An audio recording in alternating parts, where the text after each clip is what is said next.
China's first priority is to protect the interests of its people. That does not, however, mean pulling up the drawbridge and concentrating on issues closer to home. With a population of 1 billion people, and with the need to find resources for those people and markets for their products, by definition, China has to be out and about around in the world, demonstrating interests to look after these resources.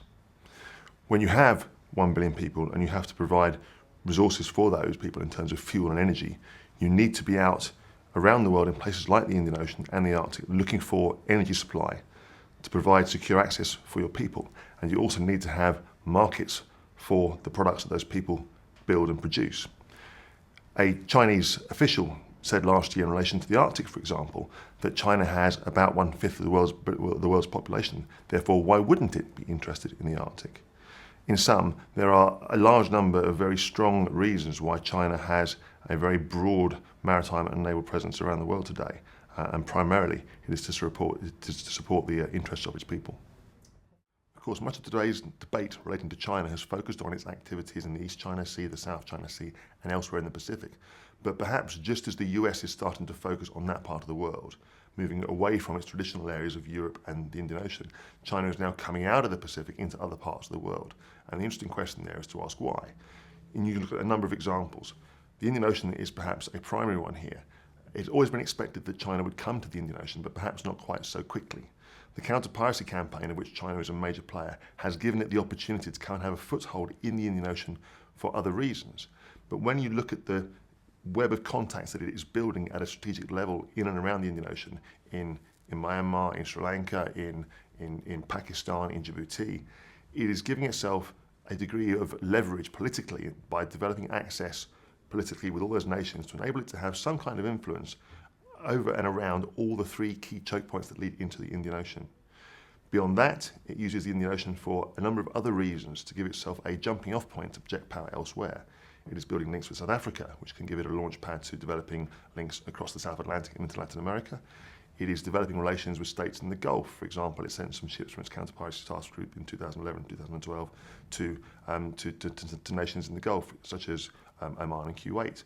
And in 2011 and 2012 also, it sent ships through the Suez Canal in 2011 to look after the evacuation of its nationals from Libya, and in 2012 to have a presence alongside the Russians around the time that the Syria crisis was looking to develop. And beyond that, moving on from the Mediterranean, there was the question of the Arctic too. As Arctic seaways open up in due course, as shipping routes become open, and as access to resources becomes more possible, then China will have an interest in having a presence and having a say in what goes on up there. The simple fact is that China is not lost in these parts of the world. It is there because it has significant national interests that it wishes to support.